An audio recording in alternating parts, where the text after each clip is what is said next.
Guys welcome you all in pioneer. आज हम बात करेंगे हमारा केमिस्ट्री के बारे में। केमिस्ट्री का हमारा मॉक पेपर 1 रहेगा। इससे पहले आपको फिजिक्स का मॉक पेपर 1 मिल चुका है और बायोलॉजी की टोटल आपको 4 मॉक पेपर मिल चुके हैं। ठीक है, तो आप अगर इन मॉक पेपर को कंटिन्यूसली देखते हो और अगर आप रिपीटेड फॉर्म में कंटिन्यूसली अगर इन्हें देखते हो तो हमें आपको फायदा होगा और आपका एग्जाम में अच्छा स्कोर आएगा। बहुत लोग पूछ रहे थे कि इससे रिलेटेड जो आपको जो जितना भी फिजिक्स में इतना ईजी पेपर है, ईजी नहीं है गाइस। उसको ईजी वे में आपको समझा दिया है, इसलिए लग रहा है ईजी है। जब आपके सामने पेपर आ जाता है, जब आप खुद से पेपर सॉल्व करना शुरू करते हो, तब आपको डाउट होता है। जब कोई सॉल्यूशन दे रहा होता है या फिर कोई आपको इजी वे में समझा रहा होता है, तब आपको इजी लगने लगता है। फिर जब आप खुद से सॉल्व करते हो तो आपको थोड़ा सा दिक्कत आता है।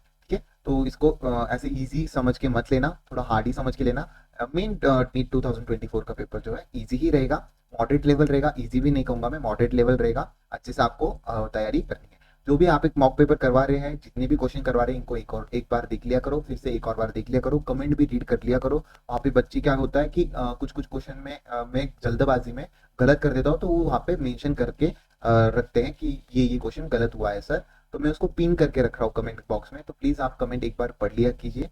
जो कमेंट है thank you so much, please उसको ना आप कोई और वीडियो में थैंक यू वगैरह डाल दीजिए। इन मेन वीडियो में मॉक पेपर में थैंक यू सो मच ये वाला वीडियो मत डालिए, कमेंट मत कीजिए।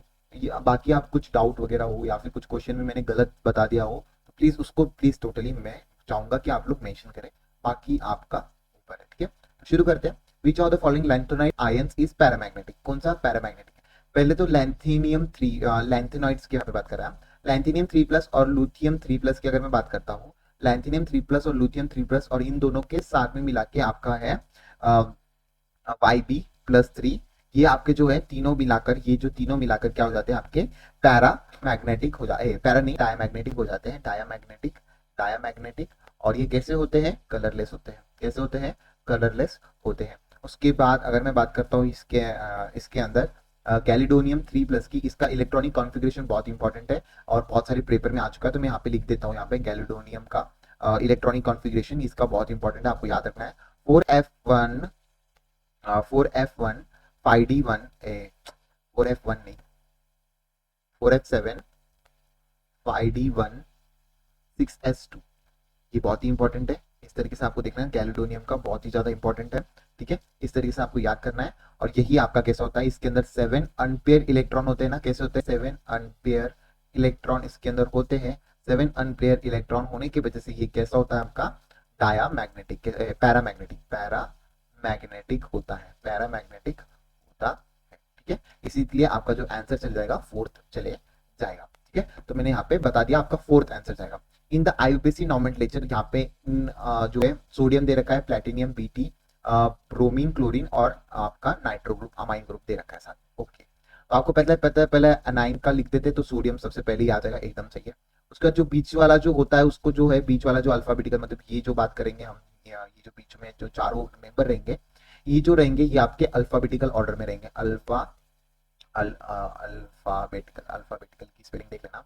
अल्फाबेटिकल के ऑर्डर में ये आपके रहेंगे। तो अगर ये अल्फाबेटिकल ऑर्डर में रहेंगे तो इनको देख लेना, पहले क्या आएगा? ब्रोमीन, क्लोरीन और नाइट्रो ग्रुप में देख लेना आपका कौन सा आएगा।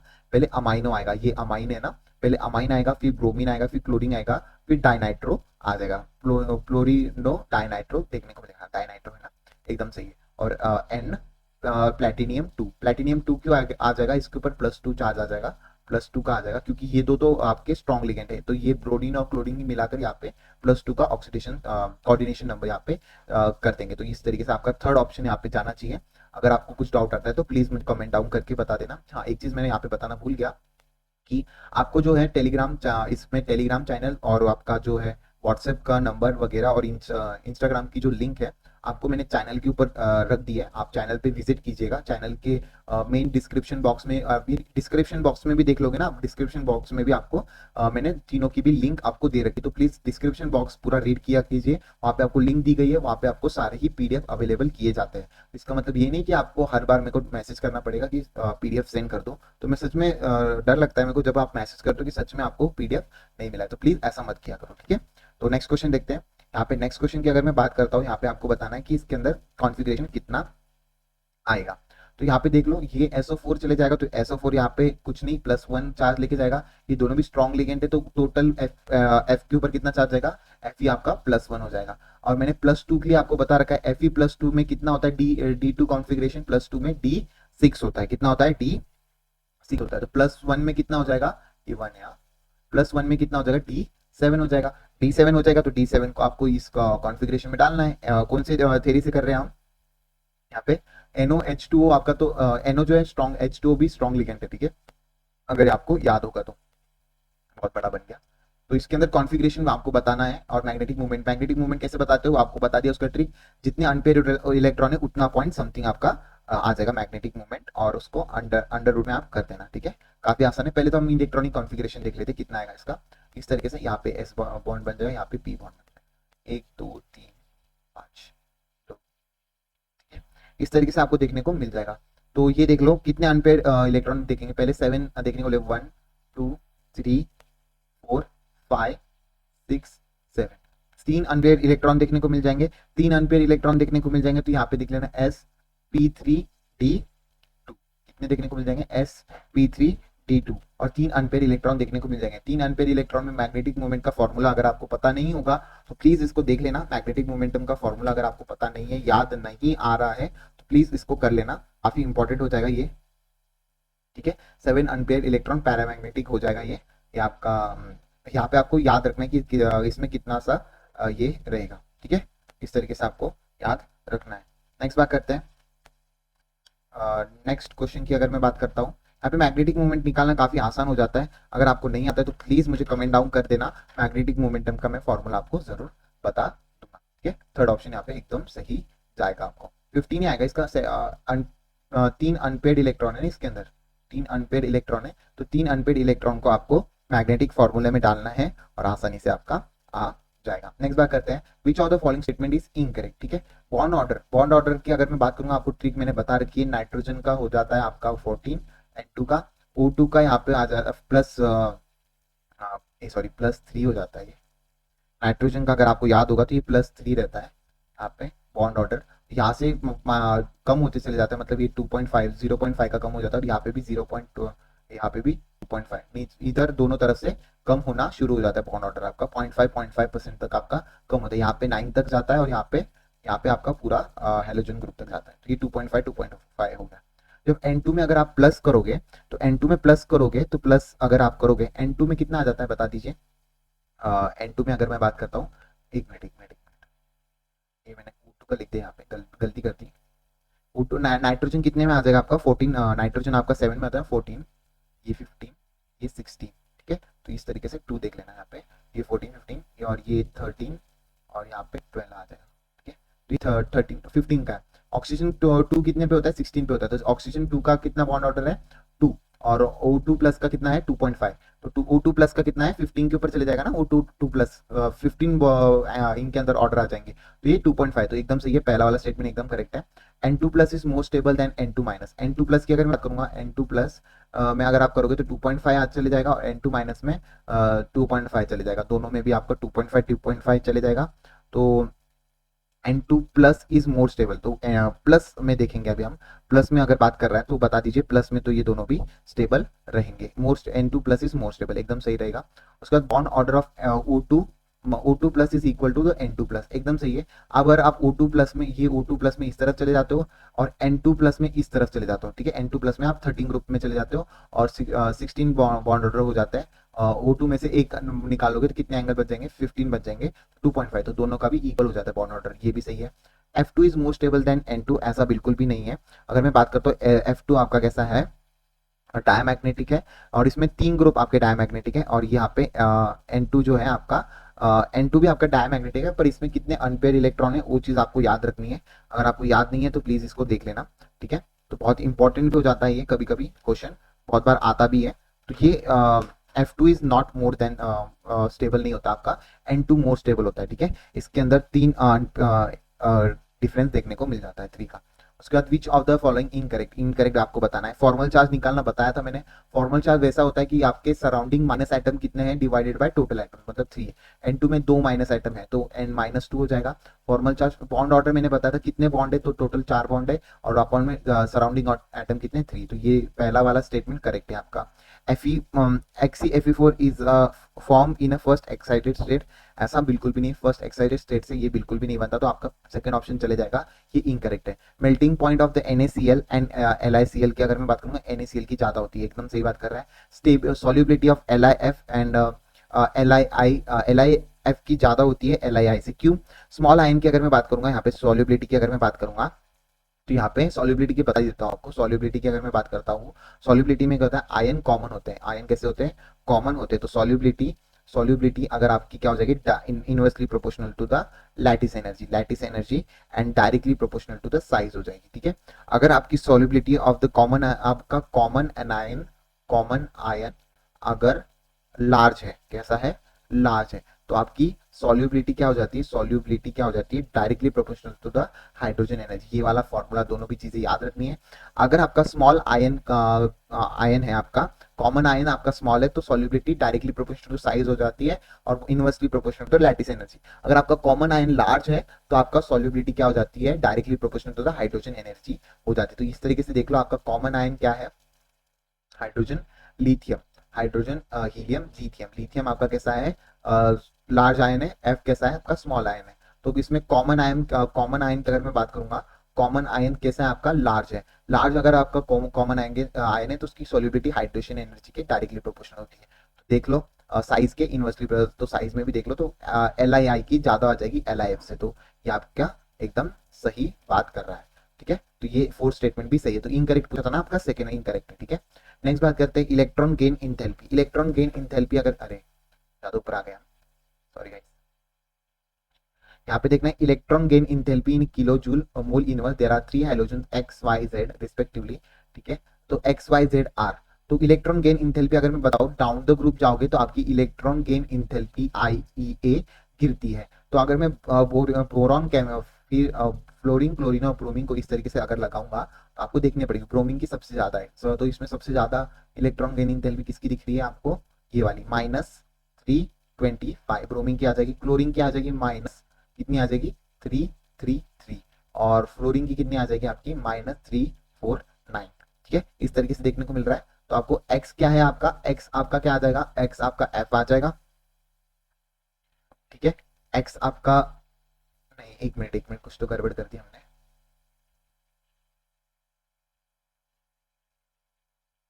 क्लोरीन, क्लोरीन, आयोडीन, जेड आपका जो है, जेड आपका ब्रोमीन आ जाएगा।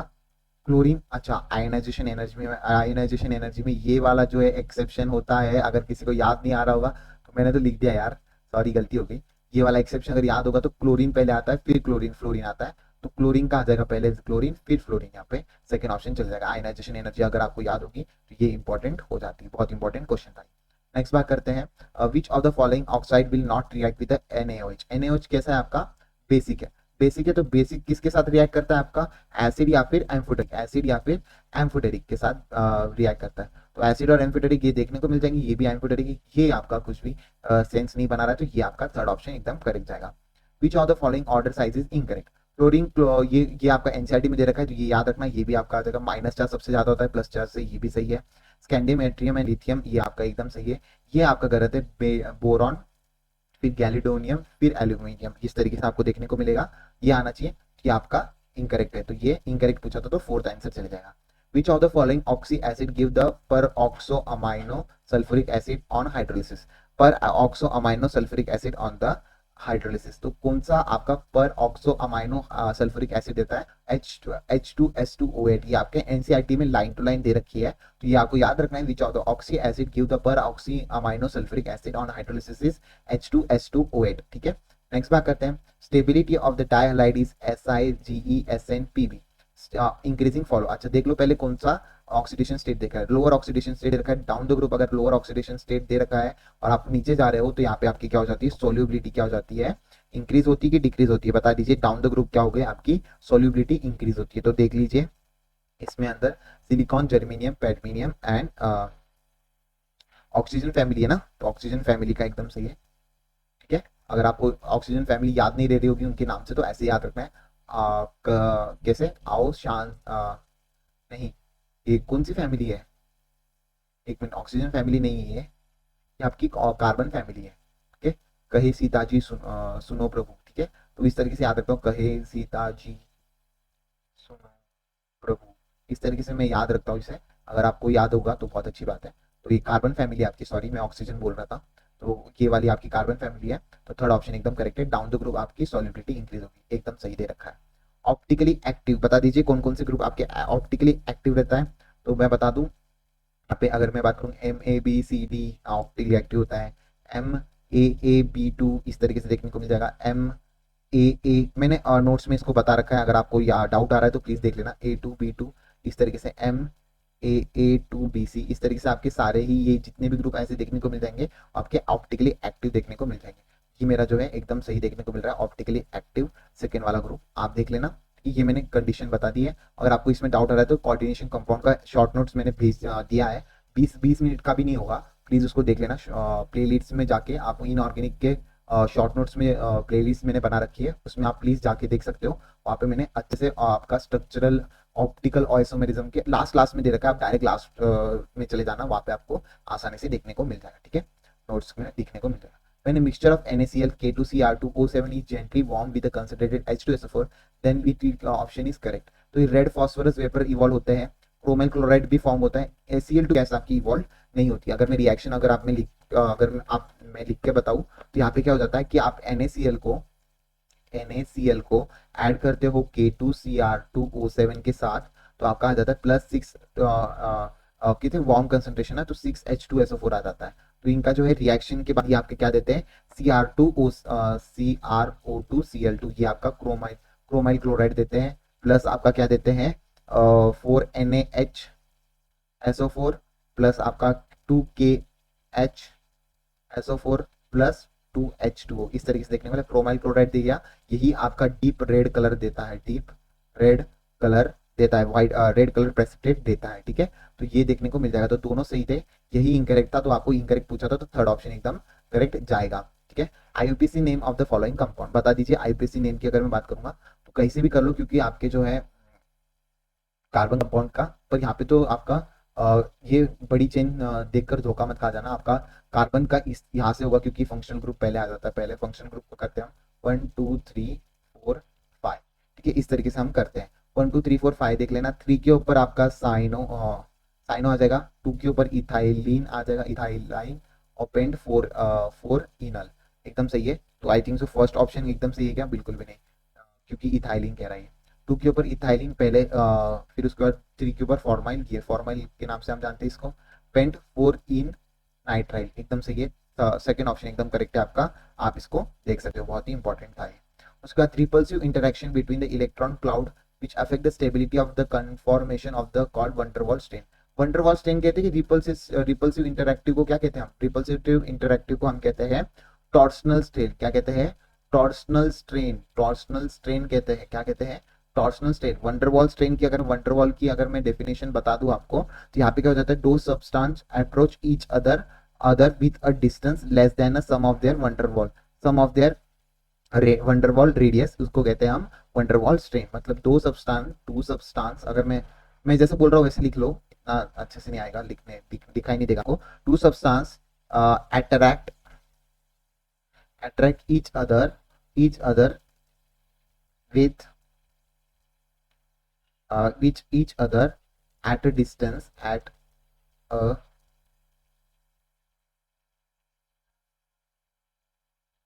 at a distance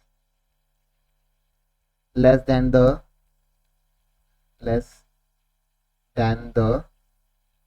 sum of their sides, sum of their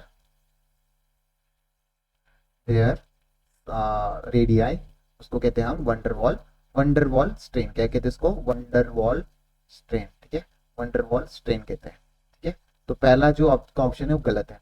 energy difference between the two extreme form of the ethane is 12.5 kilo joule per mole and it's gain energy to overcome the barrier through the intermolecular collision.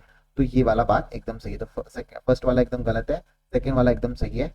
तो आप देख लेना, आपका first is false, second is true, तो third option एकदम correct जाएगा। ठीक है, याद रखना एनर्जी डिफरेंस जो दो एक्सट्रीम ईथेन के अंदर अगर आपको देखने को मिल जाएगा तो 12.5 किलो जूल मोल होता है, और it gain this energy overcome the barrier through the intermolecular collision के थ्रू ओवरकम करते हैं हम इस बैरियर को। ठीक है, नेक्स्ट बात करते हैं। उसके बाद द रिएक्शन करेक्ट स्टेटमेंट, अच्छा रिएक्शन दे रखी है C2H2, रेड हॉट ट्यूब सबको पता है क्या बता देता है आपकी, बेंजीन, भाई बेंजीन बना देता है आपका रेड हॉट ट्यूब। ठीक है, किससे बनाता है ये, अल्काइन से, अल्काइन से, अल्काइन से। ठीक है, ये देखने को मिल जाएगा आपको, और ये वाले इसको लिख दिया मैंने, बेंजीन बन गया। जब इस तरीके से करोगे तो ये आपका कौन सा है बता दीजिए, ये कौन सा बता रहा है, असाइलेशन हो रहा है नहीं, असाइलेशन। तो इस तरीके से आपको बेंजीन के ऊपर असाइलेशन हो जाता है, कार्बन जुड़ता है इसको, और ये डबल बॉन्ड O, और ये CH3, और आपका Cl हट जाता है, इस तरीके से acylation. Product give the silver mirror test, बिल्कुल भी नहीं, सिल्वर मिरर टेस्ट कौन देते हैं मेरे, ग्लूकोज एंड फ्रक्टोज देते हैं, कौन देते हैं, ग्लूकोज एंड फ्रक्टोज देते हैं। उसके बाद give the crystalline precipitate with NaH, crystalline precipitate कौन देता है, एसिटाल्डिहाइड, एसिटाल्डिहाइड कैसे देखने को मिल जाते हैं, CH3C डबल बॉन्ड OH, ये आपके एसिड अल्डिहाइड होते हैं, एसिड अल्डिहाइड, अल्डिहाइड जो कि प्रेसिपिटेट बनाते हैं, crystalline white crystalline precipitate NaHSO3 के साथ।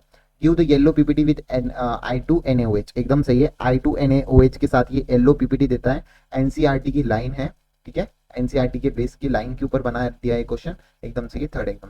B do not react with the 2,4-NAD, 2,4, अच्छा ये बी की बात करें, ये वाला 2,4-NAD के साथ रिएक्ट नहीं करता है, क्योंकि नहीं करता है क्या, बिल्कुल भी नहीं, ये 2,4-NAD के साथ रिएक्ट करता है। अगर आपका इसका रिएक्शन अगर मैं बता दूंगा तो ये रिएक्ट करता है 2,4-D के साथ, और 2,4-नाइट्रोफिनाइल डाइबेंजीन बना देता है। ठीक है, 2,4-D के साथ रिएक्ट कर जाता है, तो ये गलत हो गया, तो करेक्ट स्टेटमेंट आपकी थर्ड हो जाएगी। ठीक है, नेक्स्ट बात करते हैं, विच of the following reaction give the is the correct. ठीक है, पहली वाली रिएक्शन बता दीजिए क्या है, आपका पेरोक्साइड दे रखा, तो एंटी मार्कोनिफ करेंगे, एंटी मार्कोनिफ करोगे तो डबल बॉन्ड में Br आपका कहाँ पे जाएगा, बता दीजिए, यहाँ पे Br आपका लेस्ट, जहाँ पे highest number of the carbon रहेंगे, highest number of the sorry highest number of the hydrogen जहाँ पर रहेंगे वहां पर जाएगा, तो ये एकदम सही है, हाईएस्ट नंबर ऑफ हाइड्रोजन यहाँ पे जाना चाहिए था, यहाँ पे नहीं, तो ये गलत है आपकी पहली स्टेटमेंट। दूसरी स्टेटमेंट की अगर मैं बात करूंगा, दूसरे में भी Br2THF H2O2, यहाँ पे भी एंटी मार्कोनिफ होगा,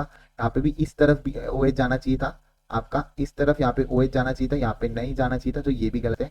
ये आपका ये वाले देख ले यहाँ पे ये वाली रिएक्शन में अगर मैं बात करूंगा KMNO4 के साथ आपको पता है कि डायरेक्ट ये चीजें नहीं बनाता है, वो COOH बनाता है, तो ये भी गलत हो गया। उसके बाद ये वाला डाइल्यूट KMNO4 के साथ ये वाली चीज बनाता है, एकदम सही बात कर रहा है, सिन हाइड्रोक्सी हो जाता है, डाइल्यूट अगर आप लेते हो तो इस तरीके से आपको देखने को मिलेगा, यहाँ पे सिन हाइड्रोजिनेशन कहेंगे उसको, सिन हाइड्रोजिनेशन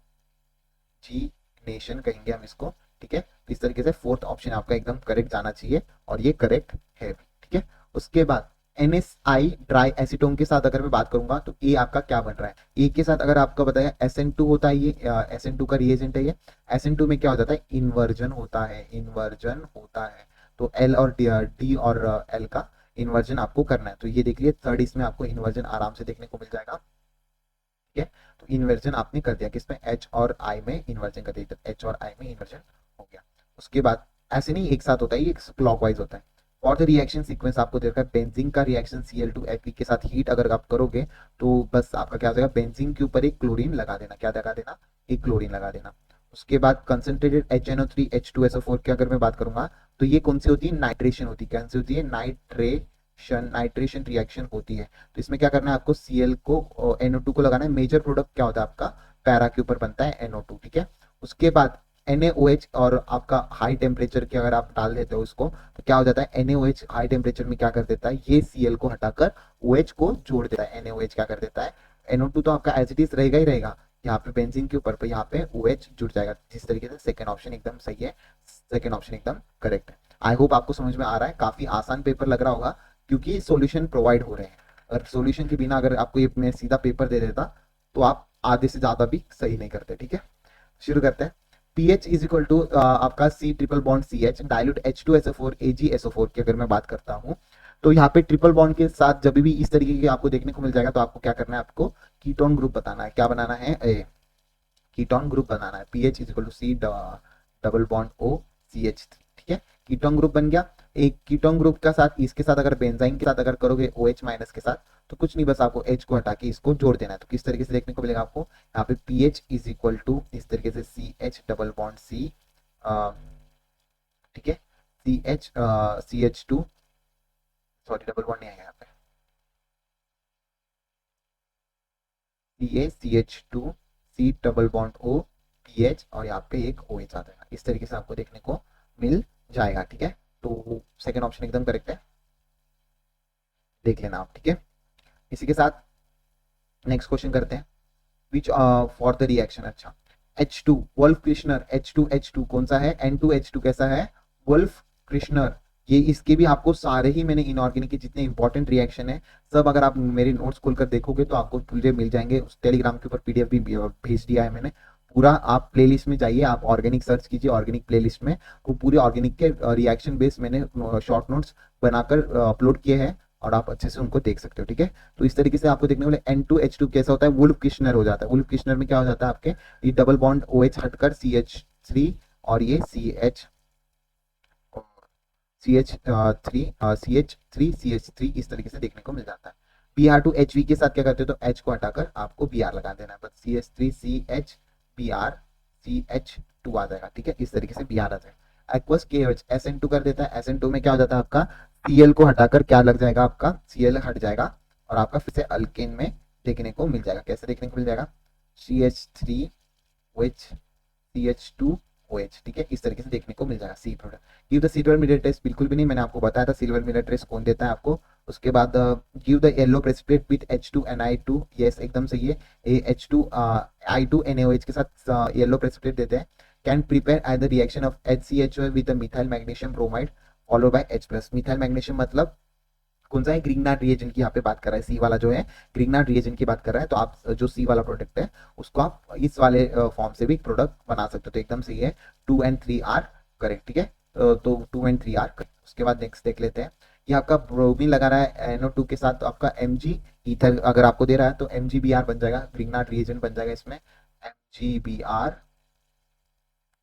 NO2, इस तरीके से देखने को मिल जाएगा आपको, ठीक है। उसके बाद ड्राई आइस के साथ आपको, जब भी ड्राई आइस के साथ अगर आपको देखने को मिल जाएगा तो COH आपको लगाना भूलना नहीं, MgBr पूरा ही हट जाएगा, यहाँ पे COOH आ जाएगा, यहाँ पे NO2 आपको देखने को मिलेगा।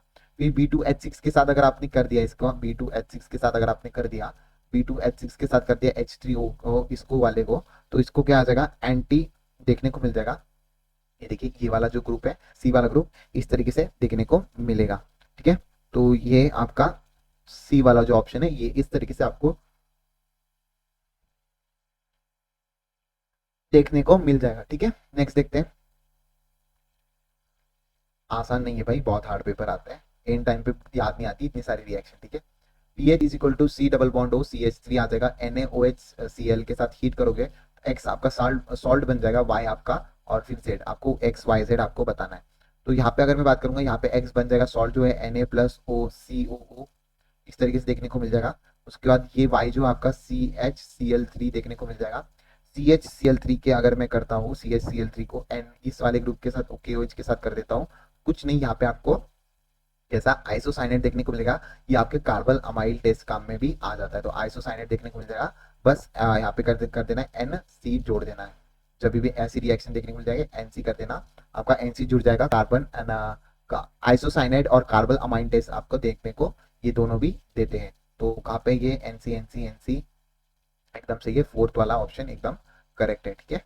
नेक्स्ट बात करते हैं, फॉर द रिएक्शन अगर आपको दे रखी है रिएक्शन ए आपका BrKOH Na2SO4 और KNaCN NCN बन रहा है आपका। अच्छा तो बता दीजिए पहला क्या आ जाएगा। पहला अगर मैं बात करूंगा कि आपका हॉफमैन ब्रोमाइड टेस्ट होता है, हॉफमैन ब्रोमाइड टेस्ट होता है, जो ए में अगर मैं बात करूंगा बेंजीन आपका किसके ऊपर जुड़ा होगा, आपका C double bond O NH2।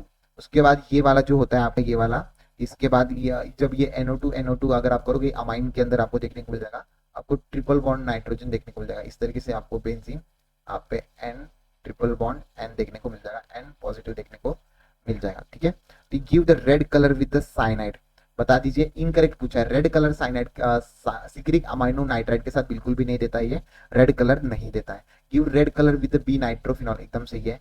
On treatment with PO4 ए वाले को अगर आप ट्रीट कर रहे हो PO4 O10 मतलब ये वाले इस वाले आइटम को PO4 गिव्स D, एकदम सही है, ये भी सही है। Form a soluble sulphone amide with the Heisenberg reagent, Heisenberg reagent के साथ सल्फर अमाइन बना देता है, एकदम सही है, 1 डिग्री अमाइन बना देता है ये, अगर आपको याद होगा तो ये एकदम सही है। तो देख लो कौन सा इनकरेक्ट है, फर्स्ट ऑप्शन ही आपका इनकरेक्ट है। तो method used to purify the liquid having the very high boiling point and those which decompose or below this boiling point is, अच्छा जो आपके मेथड यूज कर रहे हो वेरी हाई बॉइलिंग पॉइंट में, the decompose below their boiling point is known as, क्या कहते हैं उसको बता दीजिए। अगर आपको इसका आंसर नहीं आता होगा तो प्लीज मुझे कमेंट, आंसर मैं बता रहा हूँ, अगर आपको इसमें कुछ भी डाउट अगर आएगा तो प्लीज मुझे बता देना। तो इसके अंदर distillation under the reduce pressure के अंदर बात करेंगे, एकदम सही है। यहाँ पे फ्रैक्शनल अच्छा सिंपल डिस्टिलेशन अगर मैं बता दूं, यहाँ पे सब्लिमेशन को कहते हैं सिंपल डिस्टिलेशन, जो सॉलिड से वेपर फॉर्म में चले जाता है without passing without without passing through without passing through liquid state, liquid state के पासिंग नहीं हो जाता। फ्रैक्शनल डिस्टिलेशन की अगर मैं बात करूंगा, लिक्विड डिफरेंस लिक्विड का जो है डिफरेंट बॉइलिंग पॉइंट होता है, उसको कहते हैं लिक्विड के अंदर अगर मैं बात करूंगा जिसके अंदर डिफरेंट बॉइलिंग पॉइंट होगा, बॉइलिंग पॉइंट होगा, बॉइलिंग पॉइंट होगा, वो फ्रैक्शनल डिस्टिलेशन आपको शो करेंगे। स्टीम डिस्टिलेशन में जो कि वोलेटाइल जो स्टीम होती है, वोलेटाइल और इमर्सिबल एंड आर इनमर्सिबल, मर्सिबल आपको देखने को मिल जाएगी, एकदम सही है। तो इस तरीके से आपको फोर्थ देखने को लगेगा, distillation under the reduce pressure के अंदर देखने को मिल जाएगा। Read the following statement, next बात करते हैं हम, read the following statement carefully. तो ये वाली अगर मैं बात करता हूँ, boiling point is greater than the this, एकदम सही है। आपको NO4 के अंदर देख रहे हो, टी भी आपका आ जाएगा I into M, molecular force T force भी आपका I इंटू एन, मोलरिटी की बात कर रहा है, मोलरिटी तो यहाँ पे हायर हो जाएगी इसकी, ठीक है। और उसके बाद 7 ग्राम आपको इसके अंदर प्लस बताना, higher freezing point than the NaCl solution, एकदम सही है। क्योंकि आपको इससे वेंटो फैक्टर देखना है, वेंटो फैक्टर देख लेना किसका सबसे ज्यादा, इसका 2 ही है, इसका 3 है, इसका Na2 का SO4 का 3 है, तो इसका बॉइलिंग पॉइंट का इस तरीके से आपको ज्यादा आ जाएगा। फ्रीजिंग पॉइंट में भी Na फैक्टर देख लेना। अगर मैं इसकी बात करूंगा, MgCl2 का I फैक्टर जो है 3 है और इसका जो है 2 है, इसलिए आपका इसका ज्यादा है, तो बोथ स्टेटमेंट आर आपका ट्रू है, ठीक है। नेक्स्ट बात करते हैं, how many of the among are correctly match. HCl strong acid, strong acid कैसा होता है आपका बता दीजिए, स्ट्रॉन्ग एसिड आपका कैसा होता है, 7 pH दिखाता है क्या, ऐसा बिल्कुल भी नहीं है, 7 से सॉरी 7 pH आपको दिखा सकता है। तो प्योर वाटर भी आपका 7 pH दिखा सकता है। NaCl की अगर मैं बात करूंगा, ये strong acid with weak base की अगर बात करें, strong acid with strong base, sorry HCl और NaOH ना, हाँ sorry sorry sorry, strong acid strong base आ जाएगा, ये सेकेंड वाला ऑप्शन आपका strong acid strong base, strong acid strong base आ जाएगा। तो ये 2 देखने को मिलेगा क्या, नहीं, स्ट्रॉन्ग एसिड स्ट्रॉन्ग बेस आपका 7 होता है भाई, ठीक है। उसके बाद ये देख लो, ये आपका weak acid weak base strong base, sorry weak acid strong base, जो स्ट्रॉन्ग बेस होगा तो 7 से ज्यादा होगा, तो ये एकदम सही है। कितने स्टेटमेंट यहाँ पे करेक्टली मैच है, 3 स्टेटमेंट आपकी करेक्टली मैच है, कौन सा, 1 आ गया, 3 आ गया एंड 4 आ गया, ठीक है। इस तरीके से आपको याद रखना है। इन स्प्रिंगली सॉल्युबल, अच्छा स्प्रिंगली सॉल्युबल सॉल्ट की यहाँ पे बात करें, AB का, AB का S कितना आ जाएगा, S का स्क्वायर आ जाएगा, ठीक है, AB का S इतना आ जाएगा। हैज अ सॉल्युबिलिटी 1 मिलीग्राम पर litre, calculate the solubility of, मतलब KSP मेरे को ढूंढना है।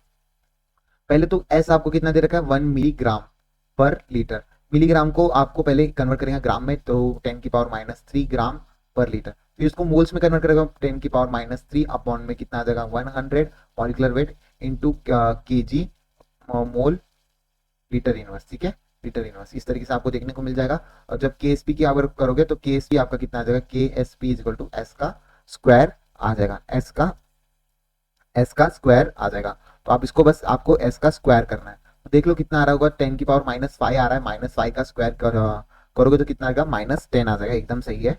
आई थिंक सो आपका जो है सेकेंड ऑप्शन एकदम करेक्ट जाते हुए देखने को मिल जा रहा है, आपका सेकेंड ऑप्शन एकदम करेक्ट है, ठीक है। तो ये वाली वैल्यू को बस आपको इसमें पुट करना है, तो आपकी KSP की वैल्यू आ जाएगी। उसके बाद विच of the following correct order of the energy of the atomic orbital of the H atom, आपका एनर्जी जो है डायरेक्टली प्रोपोर्शनल टू N है, N को देख लेना, N देख लो 2s 2p सेम है, एकदम 2 2 एकदम सही है। उसके बाद 3 और 4 एकदम सही, 4 ज्यादा आएगा, 3s 3p ऐसा नहीं है, 3s 3p में इक्वल साइन आना चाहिए, तो ये गलत है, आपका 1 एंड 2 आर करेक्ट, ठीक है।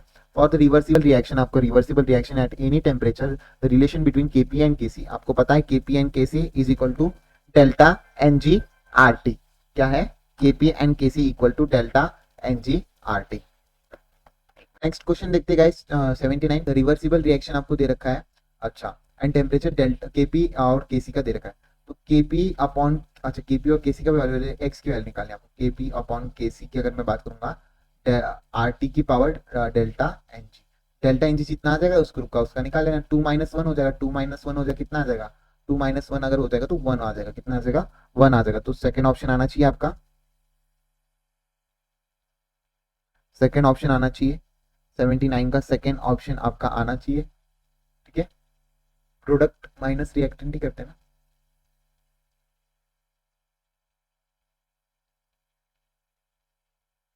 डेल्टा एन जी, ठीक है, तो ये आपका 1 आना चाहिए। पर एक चीज यहाँ पे याद रख लो, यहाँ पे एक गलत कर दिया हमने। ठीक है, ये केपी अपॉन केसी, केपी अपॉन केसी जो रियल फॉर्मूला होता है उसमें आरटी की पावर डेल्टा एन जी होता है। और आपको गिवन क्या है, गिवन क्या है आपको, केसी अपॉन केपी गिवन है इज इक्वल टू आरटी की पावर एक्स दे रखा है। तो यहाँ पे एक्स को क्या करना पड़ेगा, इनवर्स करना पड़ेगा। तो 1 नहीं जाएगा, -1 आंसर जाएगा। क्या जाएगा, -1 आंसर जाएगा। ठीक है, ये 1 आपका डेल्टा एनजी की तो पावर है, पर ये क्या यहाँ पे क्या हो रहा है, केसी अपॉन केपी पूछ रखा है, तो एक्स की पावर इनवर्स हो जाएगी, तो -1 यहाँ पे देखने को मिल जाएगा। ठीक है, थर्ड ऑप्शन है। उसके बाद a gas is present in rigid container of the 300 kelvin 1 atm, the temperature is increase 600 kelvin in dissociated into the BC. ठीक है, तो डिसोसिएशन 50% होता है। Calculate the total pressure container. भाई साहब काफी आसान तरीके से, हमको ये वाला क्वेश्चन मेरे को बहुत पसंद है, नहीं पसंद तो आपको आपकी गलती है। तो देख लेते हैं, ए गैस की अगर मैं बात करूंगा, ये यहाँ पे बी और सी हो जाएगा। इनिशियल टाइम 0 के ऊपर आपका एक्स 0 0, ठीक है, टाइम टी के ऊपर 1 - x, ये आपका x और ये x हो जाएगा। आपको क्या दे रखा है, dissociation of the B into the B. अच्छा 1 atm टेम्परेचर का डिसोसिएशन दे रखा है। अच्छा, its dissociation is 50%, calculate the total pressure of the container. आपका डिसोसिएशन 50% दे रखा है, तो 1 - x इज इक्वल टू 50% मतलब 1/2। तो x आपका कितना आ गया, 1/2 आ गया। तो x की वैल्यू आपकी 1/2 आ गई, 1/2 मतलब 0.5। तो टोटल प्रेशर आपको बस ऐड करना है सबको, 0.5 प्लस 0.5 प्लस 0.5, तो कितना आ गया आपका 0.5 का, ये सॉरी सॉरी ऐड नहीं करना आपको, एक मिनट, यहाँ पे टोटल प्रेशर आपको ऐड करना है। तो टोटल प्रेशर आपका कितना आ गया, पीटी आपका कितना आ गया 1.5। पर यहाँ पे देख लो पीटी आपका 1.5 आ गया फॉर 300 केल्विन, जहाँ पे 1 atm दे रखा था। तो 300 केल्विन के लिए आपका कितना आ जाएगा, इनटू कितना टाइम हो रहा है, यहाँ पे 2 टाइम्स हो रहा है ना, तो इसको भी 2 टाइम्स कर देना। जब आपका 2 टाइम्स कर दोगे तो 3 atm आंसर जाएगा। तो पहले जल्दबाजी में क्या कर देते हो, 1.5 आप आंसर कर देते हो, पर यहाँ पे टोटल प्रेशर आपको इस जब 50% डिसोसिएट हो रहा है तो कितने टेम्परेचर पे हो रहा है, 600 केल्विन टेम्परेचर पे हो रहा है। प्लीज टेम्परेचर को यहाँ पे देखना है आपको। पहले 300 था तब 1 atm हुआ, जब 600 था तो 50% डिसोसिएट होता तो कितना हुआ, 3 atm होगा। टोटल प्रेशर आपका कितना होगा, 3 atm। तो फर्स्ट आंसर प्लीज मत देना, ठीक है, आपका थर्ड ऑप्शन, थर्ड भी नहीं, 3 atm सेकेंड ऑप्शन एकदम करेक्ट जाएगा। नेक्स्ट क्वेश्चन देखते हैं, 81 वाला हमारा क्वेश्चन देखना है हमें। For the complete combustion of the 280 kg of the C4H8 required for the O2 gas is, कितना लगता है बता दीजिए। अब बात कर लेते हैं C4H8 की प्लस आपका O2 की, अगर मैं बात करता हूँ यहाँ पे चले जाएगा CO2 प्लस H2O। इसको बैलेंस कर दो, बैलेंस अगर करोगे तो यहाँ पे 4H2 आना चाहिए, यहाँ पे 4 CO2 आना चाहिए। O2 देख लो कितने हो रहे हैं, 6O2 आना चाहिए यहाँ पे, है ना। इस तरीके से आपका 6O2 आना चाहिए। तो यहाँ पे मोल्स देख लो, C4H8 की कितने आ जाएंगे, मोल्स आ जाएगा इसका 280 ग्राम bye molecular weight of C4H18। कितना आएगा C4H18 का मॉलिकुलर वेट कितना आ जाएगा, कार्बन का 12 12 इंटू 14 24 प्लस 18 प्लस 8 कितना 56 आ रहा है, 56। ओके, 56 आपके इसके मोल आ रहे हैं, और आपका मोल ऑफ ऑक्सीजन पूछ रखा है। तो मोल ऑफ ऑक्सीजन आपको निकालना काफी आसान हो जाएगा। कैसे निकालोगे बता दीजिए, मोल ऑफ ऑक्सीजन कैसे निकालोगे। यहाँ पर मोल ऑफ ऑक्सीजन आ जाएगा, 6 से इंटू कर देना एक मोल के लिए, ठीक है, 6 इंटू मोल कितना आ जाएगा, ये कितने मोल्स आ जाएंगे इसके 5, ये कितना कर दोगे इसको, जब आप इसको करोगे 56 इंटू कितना आ जाएगा 5 इंटू 10 की पावर 3 आ जाएगा। ओके, इतने मोल्स ऑफ ऑक्सीजन भी रहेगा यहाँ पे आपको, ये मोल्स ऑफ ऑक्सीजन हो गए। ऑक्सीजन के मोल्स को वेट अपॉन मॉलिक्यूलर वेट कर देना, मॉलिक्यूलर वेट कितना आ जाएगा, मॉलिक्यूलर वेट आपका आ जाएगा 32 आ जाएगा। तो 30 इंटू 10 की पावर 3 इंटू 32 आपका वेट आ जाएगा। वेट को जब आप करोगे तो 3 कितना आ जाएगा 960 केजी देखने को मिल जाएगा, 960 केजी। ठीक है, 960 केजी आपको आसानी से देखने को मिल जाएगा। ठीक है, तो शुरू करते हैं। Next question, half life of the T first order reaction independent of the temperature. जरूर, क्या बताइए, ऐसा जरूरी है क्या? बिल्कुल भी नहीं, टेम्परेचर के ऊपर डिपेंड करती है आपकी हाफ लाइफ। ठीक है, अगर आपका के बढ़ेगा तो टेम्परेचर आपका घटता है, और टी हाफ लाइफ भी आपकी घटती है। Time of the first order reaction is independent of the temperature, ऐसा बिल्कुल भी नहीं है, गलत है। उसके बाद on increasing the temperature rate of the increase hence the half life of the time period will be decrease, ऐसा जरूरी है। टेम्परेचर के बढ़ेगा, टेम्परेचर बढ़ेगा तो हाफ लाइफ आपकी घटेगी, तो ये आपका स्ट्रेट रीजन एकदम सही है। तो आपका assertion is false but the reason is true, तो थर्ड ऑप्शन एकदम करेक्ट जाएगा। उसके बाद for isothermal expansion ideal gas which of the following are correct. Isothermal expansion के लिए आइडियल गैस के लिए कौन सा यहाँ पे एकदम करेक्ट दे रखा है, तो यहाँ पे बता दीजिए। Enthalpy and internal energy of the system remain constant रहता है, एकदम सही है क्या?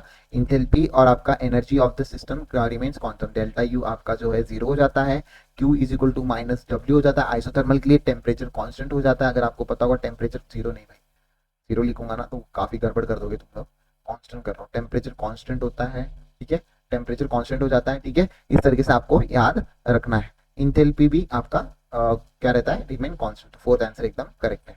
नेक्स्ट बात करते हैं कि अगर आपको ये वाला पता होगा तो ये graph plotted with the conductivity of the various electrolyte की, अगर कंडक्टिविटी की यहाँ पे बात कर रहा है तो आपको बताना है। तो आपका स्ट्रेट लाइन जो होता है ना, स्ट्रेट लाइन जो होता है, स्ट्रेट लाइन किसके लिए बताता है? आपका स्ट्रॉन्ग इलेक्ट्रोलाइट को बताता है। और आपका कर्व जो है यहाँ पे, कर्व जो है वो वीक इलेक्ट्रोलाइट को बताता है। किसको? वीक इलेक्ट्रोलाइट को बताता है। तो इसके लिए आपको देखना है स्ट्रेट लाइन 1 एंड 2 आपका स्ट्रॉन्ग इलेक्ट्रोलाइट। स्ट्रॉन्ग इलेक्ट्रोलाइट कौन कौन से आपके? HCl और NaCl। उसमें भी आपको ग्राफ में देखना है कि सबसे ज्यादा कंडक्टिविटी किसकी आई है, तो HCl की ज्यादा आती है NaCl से, तो HCl पहले लिख दिया। फिर NH4OH आपका वीक इलेक्ट्रोलाइट हो गया, तो सेकंड ऑप्शन एकदम करेक्ट आ जाएगा। ठीक है, जिसका एच ज्यादा होगा हायर उसकी मोलरिटी आपको देखने को मिलेगी। ठीक है, और उसका एच ज्यादा होगा उसके अंदर उसकी कंडक्टिविटी भी आपको ज्यादा देखने को मिलेगी। नेक्स्ट देखते हैं। नेक्स्ट की अगर मैं बात करूंगा यहाँ पे, उसके बाद KMnO4 solution must fill up to the upper meniscus in burette, burette की बात कर रहा है, तो पहला वाला जो है आपका एकदम सही है। ब्यूरेट, और ब्यूरेट के साथ एक और होता है आपका एंड पाइपेट, पाइपेट की बात कर रहे हैं, NCERT की लाइन है। ठीक है, must fill up the upper, upper के अंदर की याद रख लेना, अपर को फिलअप करते हैं। We should upper meniscus for the colourless and transparent solution, बिल्कुल भी नहीं। आप अपर वाला जो है जो अपर वाला है लो, जो अपर वाला मिसिनियस है उसको आप volume volume of the colour, CLOR colour liquid के लिए आप यूज कीजिए, और कलरलेस और ट्रांसपेरेंट सॉल्यूशन के लिए आप क्या यूज कीजिए? लोअर, लोअर या फिर लाइटर, लाइटर मिसनेस मेसी मैनी यूएस, ये थोड़ा प्रोनाउंसिएशन में दिक्कत आ जाता है, तो ये आप देख लेना। ठीक है, तो आपका assertion is correct but the reason is false, तो यहाँ पे देख लो assertion is true and reason is false, second option एकदम करेक्ट है। नेक्स्ट बात करते हैं, आपको बताना है लास्ट की 15 क्वेश्चन है। Each of the following do not correctly represent the correct order of the property indicate against it। Property आपको इसके अगेंस्ट यहाँ पे बता रहा है, तो कौन सी नहीं है? मैक्सिमम इंक्रीजिंग मेल्टिंग पॉइंट बता दीजिए। इंक्रीजिंग मेल्टिंग पॉइंट में अगर मैं बात करूंगा TiVmn और ये CR आएगा, पहले CR क्यों आएगा बता दीजिए, क्योंकि इसके अंदर क्या है? Maximum unpaired electron, unpaired electron जो है इसके अंदर मैक्सिमम है, इसलिए पहला ही स्टेटमेंट आपका इनकरेक्ट है। तो पहला ही इनकरेक्ट है तो पहला ही आंसर जाएगा ना, पहला इंक्रीजिंग मेल्टिंग पॉइंट गलत दे रखा है। ठीक है, सेकंड ग्रुप आयनाइजेशन एंथैल्पी, इन दोनों ये वाली ग्रुप की एकदम सही दे रखी है। Increasing number of the oxidation state भी आपका एकदम सही दे रखा है, और इंक्रीजिंग मैग्नेटिक मूवमेंट भी आपका एकदम सही दे रखा है। अगर आप इसको सॉल्व करोगे तो ये तीनों भी चीजें आपकी सही दे रखी है। सॉरी मैं सारी ठीक कर रहा हूँ, आप बोलोगे क्या कर दिया सर ने। भाई फर्स्ट ऑप्शन है आपका सही है, बाकी ये करेक्ट है, ये आपका एकदम सही है। मैं यहाँ पे मिटा देता हूँ, यहाँ पे फर्स्ट ऑप्शन एकदम सही है क्योंकि आपको इनकरेक्ट पूछा है। ठीक है, नेक्स्ट बात करते हैं ऑक्टाहेड्रल कॉम्प्लेक्स की अगर बात करूंगा, मेटल Fe3+, जैसे कि मैंने Fe2+ के लिए आपको बताया था कितना होता है D6, Fe3+ के लिए कितना हो जाएगा? 3+ के लिए आपका D5 हो जाएगा। D5 में स्ट्रॉन्ग लिगेंड के साथ आपका कैसा कितना पेयरिंग होगा? यहाँ पे स्ट्रॉन्ग लिगेंड में T2G के अंदर चले जाएगा, सब T2G के अंदर चले जाएगा। T2G के अंदर आपकी पेयरिंग हो जाएगी, 3 बॉक्स होते हैं T2G में, 1 2 3 4 एंड 5। एक अनपेयर इलेक्ट्रॉन आपको देखने को मिल जाएगा, कितना? 1 अनपेयर इलेक्ट्रॉन देखने को मिल जाएगा स्ट्रॉन्ग लिगेंड के साथ हमने यूज किया। मॉलिक्यूलर कोऑर्डिनेशन कंपाउंड अगर आपने चैप्टर नहीं देखा तो मैंने बहुत इजी वे में लिखकर शॉर्ट नोट्स लिखकर मैंने बताया भी है, तो आप प्लीज उसको देख लेना, काफी इंपॉर्टेंट चैप्टर है वो, और आपका ऑर्गेनिक में इस बार बहुत ज्यादा इंपॉर्टेंट रख रहा है, ठीक है। इस तरीके से आपको याद रखना ही पड़ेगा, ठीक है। नेक्स्ट बात करते हैं, which of the following molecule have the sp3 hybridization, one lone pair electron on the central atom। अच्छा, एक लोन पेयर चाहिए और sp3 हाइब्रिडाइजेशन भी चाहिए, तो कैसे बताओगे, बता दीजिए। अगर आपको एक लोन पेयर चाहिए ना, वन लोन पेयर sp3, तो SF4 की अगर मैं बात करूंगा तो ये आ जाएगा ab4l, ab4l कितना आ जाएगा, पहले तो मैं इसको ऐसे ऐसे लिख लेता हूँ। मैंने इसका भी ट्रिक आपको केमिकल बॉन्डिंग में बता दिया है, प्लीज इसके भी ट्रिक आप प्लीज देख लेना, ठीक है। Boron, carbon, nitrogen, oxygen, fluorine, यहाँ पे लिख देता 3 4 5 6 7, तो देख लो कितना है फ्लोरीन के ऊपर, 7 है। 7 की बात करें, 7 में से 4 जाएगा तो 2 3 बचेगा ना। एक मिनट, कुछ तो गड़बड़ कर रहा हूँ मैं यहाँ पे।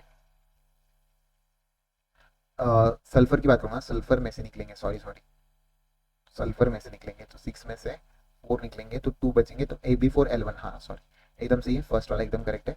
ab4l1 p pcl4 आपका प्लस आ जाएगा, pcl4 आपका प्लस आ जाएगा, pcl4 आपका प्लस आ जाएगा। pcl4 की अगर मैं बात करता हूँ तो pcl4 में अगर मैं बात करता हूँ,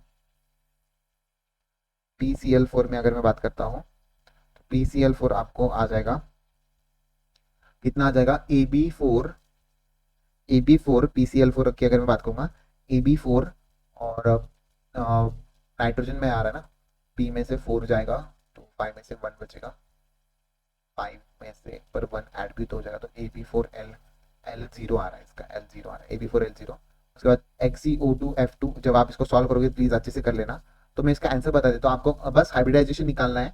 और ये तो आपका टेट्राहेड्रल, आपको क्या पूछ रखा था कि आपको sp3d हाइब्रिडाइजेशन और वन लोन पेयर होना चाहिए, तो यहाँ पे फर्स्ट वाला बता देता है, थर्ड वाला भी आपका बता देता है और फोर्थ वाला भी आपका बता देता है। इसको निकालने का बेस्ट फॉर्मूला पूरे टोटल एटॉमिक नंबर लिख लेना, इनके इनटू करके डिवाइडेड बाय 8 कर देना। डिवाइड बाय 8 करोगे टोटल वैलेंस से इलेक्ट्रॉन की, उसके बाद जो आपका अपर में रहेगा, जो रिमाइंडर रहेगा वो लोन पेयर बताएगा, जो अपर में आंसर होगा वो आपका बॉन्ड नंबर बताएगा, जैसे कि ab m l n, ठीक है। n क्या हो जाएगा आपका लोन पेयर, लोन पेयर कैसे हो जाएगा, l/2 हो जाएगा, तब आपका लोन पेयर करोगे, n को क्या करोगे n/2 करोगे तो लोन पेयर आ जाएगा, और ये m आपका बॉन्ड नंबर बताएगा। तो आपको इसमें बस इनके बॉन्ड नंबर यहाँ पे लिखने हैं और आपको इनके ये वाला फॉर्मूला, स्ट्रक्चर फॉर्मूला बनाना है। ये मैंने शॉर्ट नोट में अच्छे तरीके से बता रखा है, तो ये आपको निकालते आना चाहिए। सेकंड ऑप्शन एकदम करेक्ट है, ट्रिक के फॉर्म में मैंने बता रखा है, तो बहुत ही आसान तरीके से हम इसको निकाल देते हैं, पूरा याद हो जाता है। और अगर आपने इसको देख लोगे तो आपको ईजी जाएगा। Correct order of second ionization potential, second ionization potential, first ionization potential, अच्छा पहले कार्बन, नाइट्रोजन, ऑक्सीजन और फ्लोरीन, कितना आ गया यहाँ पे, ये आपका आ जाएगा P2 P3 P4 P5, ठीक है। इस तरीके से देखने को मिल जाएगा। फर्स्ट आयनाइजेशन की अगर मैं बात करूंगा, फर्स्ट आयनाइजेशन में मेरा आ जाएगा, फर्स्ट आयनाइजेशन में, फर्स्ट आईपी में, अगर इसकी भी ट्रिक मैंने बता रखी है पीरियोडिक टेबल में, काफी आसान तरीके से मैंने इसकी ट्रिक बता रखी है, सारी इनऑर्गेनिक की ट्रिक के फॉर्म में मैंने फर्स्ट आईपी अगर आपको निकालना आयनाइजेशन एनर्जी, इस तरीके से आ जाएगी, कार्बन, फिर आपका ऑक्सीजन, फिर आपका नाइट्रोजन, इस तरीके से फ्लोरीन आ जाएगा। सेकेंड आयनाइजेशन में आ जाएगा P1 P2 P3 P4, ठीक है। तो सेकेंड आयनाइजेशन जब आप करोगे तो यहाँ पे आ जाएगा कार्बन, नाइट्रोजन, फ्लोरीन और फिर कार्बन, इस तरीके से आपको देखने को मिल जाएगा, ठीक है। तो इस तरीके से आपको सेकेंड आयनाइजेशन एकदम सही देखने को मिलेगी।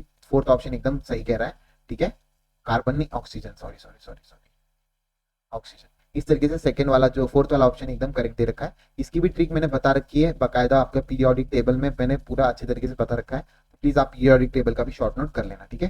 ट्रिक के फॉर्म में करते हैं हम इसको, बहुत ही आसान है। अगर मैं यहाँ पे भी बता दूं आपको, अगर इस तरीके से अगर लिखना याद भी हो जाए तो बहुत अच्छी बात है। तो इसमें ये चीज हो जाता है, N1 P1 S2 sorry S1 P1 S2, फिर यहाँ पे P2 P4 P3 and P5 and P6, ये आपकी हो जाती है। देखो यहाँ पे इस जगह पे आपको डिफ्लेक्शन देखने को मिल रहा है और इस जगह पे डिफ्लेक्शन देखने को मिल रहा है, सेम चीज, बस आपको इनके अंदर इलेक्ट्रॉन घटा के सारी आयनाइजेशन एनर्जी के लिए आप ये वाली ट्रिक यूज कर सकते हो, ठीक है। नेक्स्ट बात करते हैं, white crystalline substance dissolve in hot water passing through H2S solution, black precipitate obtain with the completely dissolution of hot KHNO3।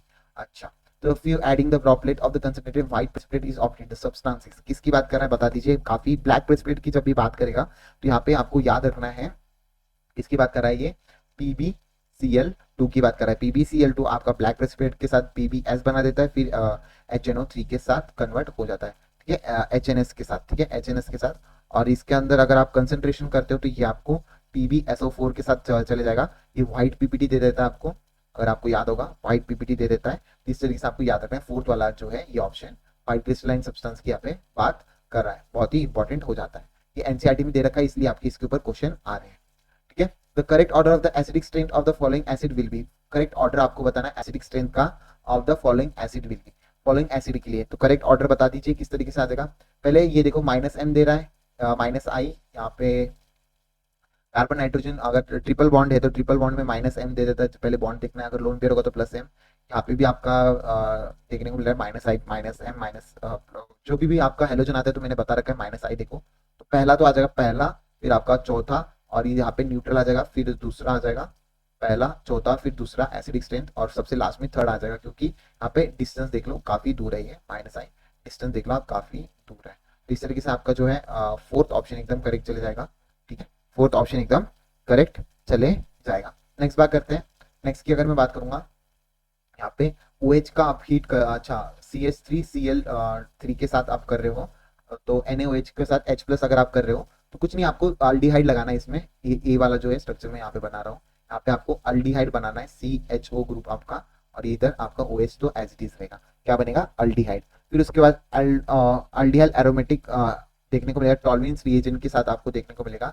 Ag mirror test देगा, और बी वाला जो सब्सटेंस है आपका कैसे देखने को मिलेगा, डायरेक्ट ही आपका कार्बोक्सिलिक एसिड देखने को मिलेगा इस तरीके से, ऊपर OH तो एज इट इज रहेगा, ये बी वाला सब्सटेंस है। जब आप इसके अंदर ये चीज अगर आप करते हो तो यहाँ पे क्या देखने को मिलेगा, सी वाला एजेंट एसिटिलिक सैलिसिलिक एसिड देखने को मिलेगा।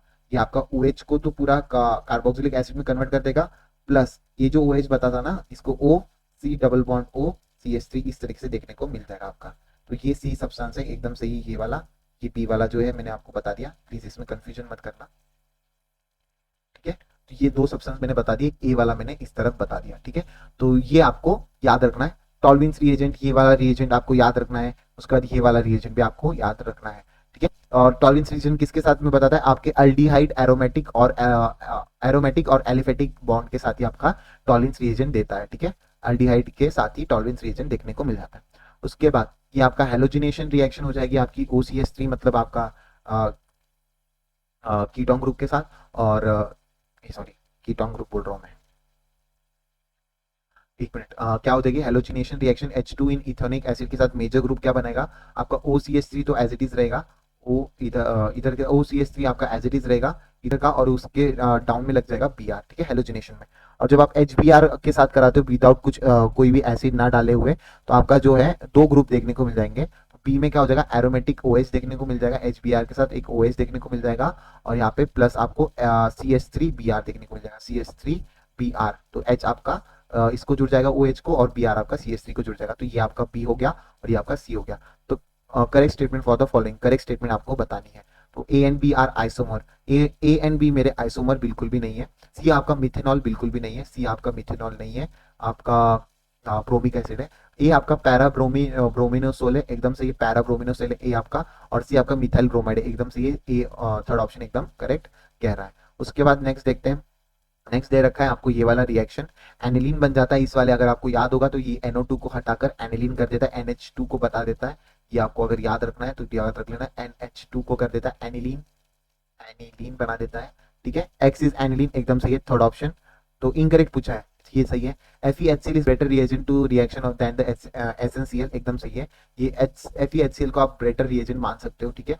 और SnHCl बेटर रिएजेंट नहीं है FeHCl के कंपैरिजन में, तो पहला इनकरेक्ट है।